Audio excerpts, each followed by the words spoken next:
or welcome back to the 8th concession. My name is Natalie.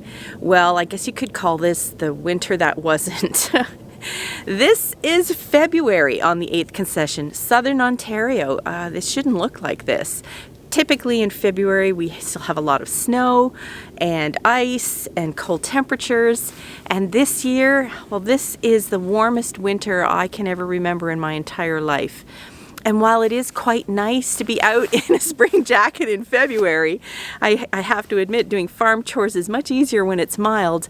It is a little disconcerting and it can cause some problems here, particularly for my orchard.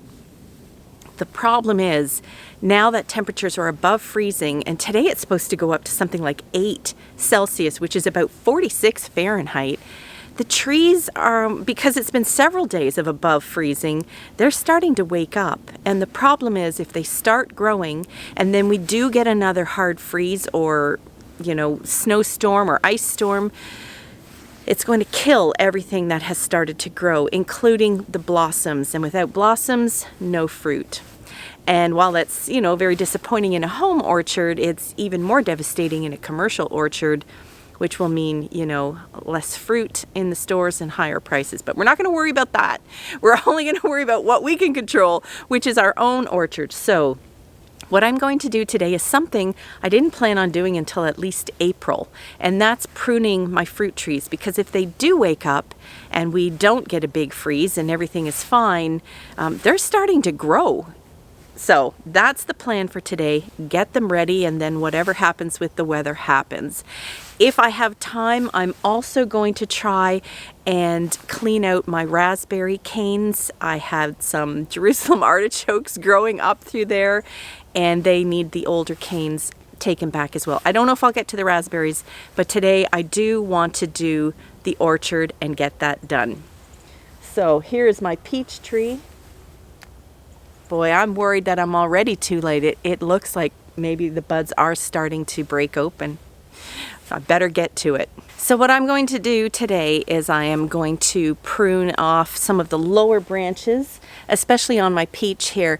Those of you who've been watching when I harvested my peaches last year, it was a great harvest. But on these lower branches that are kind of heading out horizontally, they became too heavy with the fruit. I had to actually prop them up, and I didn't want them actually crack the branches. So I'm going to trim off those that are going horizontal, and then anything that's diseased, anything that is pointing inward, and anything that crosses over. So we'll see how it looks when we're done.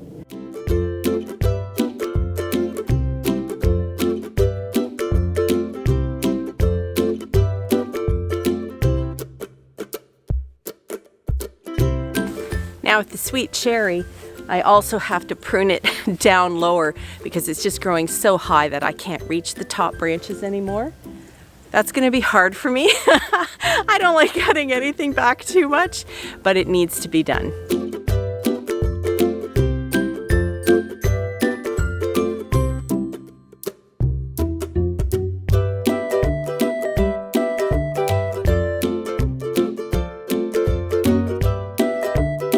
This is my newer apple tree, the Macintosh I replaced when I lost my other Macoun. It doesn't need much. I can just see though that there's one branch crossing here. You never want your branches to cross other. You need good airflow, so that's why I was thinning out some of the other apple tree. But I think that's all this one needs. There, that looks a lot better, although I really had to get pretty savage with the sweet cherry, which is that middle tree right here. But it was so big last year, there was just no way I could, properly take care of it or maintain it. And the apple, the new apple, the sour cherry, and the pear. Well, at least the orchard can do its thing now, but I do hope we don't lose everything this year. Well, I do think I have time for the raspberries. And when we bought this property, all along the slug hut here, which is what we call our Quonset hut, there were Jerusalem artichokes, and they're very pretty. I do love the look of them, and that's kind of why I didn't pull these in the summer. Even though I saw them growing up among the raspberries, I pulled some, and then it got too hot and too buggy, and some of them went to, some of them still grew and flowered. And they are really pretty. They're a relative of the sunflower, really pretty blossoms. But to start the year, I'm going to pull out all the Jerusalem artichokes, and then I'm going to prune back my raspberries. You can see that we had a bumper crop of raspberries last year, and we couldn't even get to some of the ones that bloomed in the fall. And they are ever-bearing, which means they will produce in the spring, and then the new shoots from last year will produce farther along in the summer. So I was watching the channel Garden Answer because she's so great about explaining how to prune things, and I'm kind of new at the raspberry, so I am going to do what she said, and I'm going to cut these off just below where the raspberries fruited, and they should, I think, fruit on the lower part of the cane. Oh, I can see some burdock back there. Yeah, that's not raspberries. And then I'm going to clean out sort of all the dead wood here. This stuff is not going to grow this year, and that will keep good airflow for the new shoots that come up.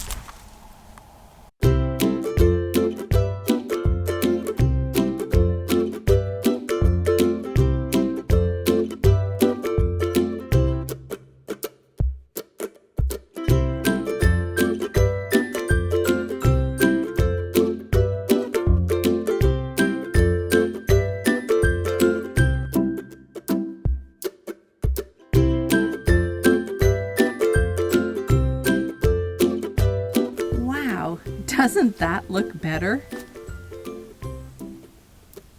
All the old canes that had already done their job for 2 years are out.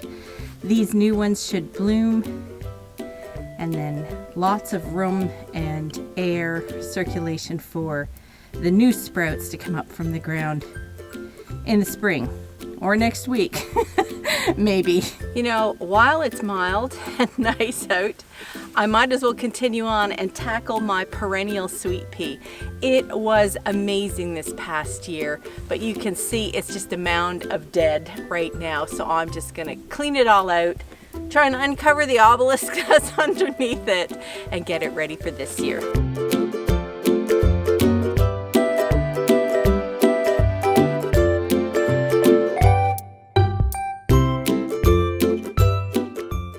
And now the blackberries. So unlike raspberries, the canes that fruited last year are not going to fruit again. So I'm going to trim out anything that had evidence of fruit on it last year. The canes that grew new last year, and they had 5 leaves altogether, those are the ones that are going to fruit this year. The ones that grow with 3 leaves together, they're the ones that fruited last year. So first year canes have 5 leaves together, second year canes have 3 leaves together and fruit. So you can see these have gone kind of all over the place. They're quite tall, but I am going to leave them. I'm not going to prune them shorter. Otherwise I won't get any berries at all. But we had a bumper crop of blackberries last year, so I do have a lot of canes that I need to cut out of there, as well as some weeds. Shouldn't take me too long. Here's a good example of what I mean by the leaves. You can see that there are 5 growing all together on this little stem. 2 of them are chewed off, but there were 5. So this is a cane that is going to fruit this year, because last year it was new and had 5 leaves. I don't think there's any examples of 3 leaves. I think they've all come off, but it's quite easy to see the canes that have fruited and the fact that they're dead now.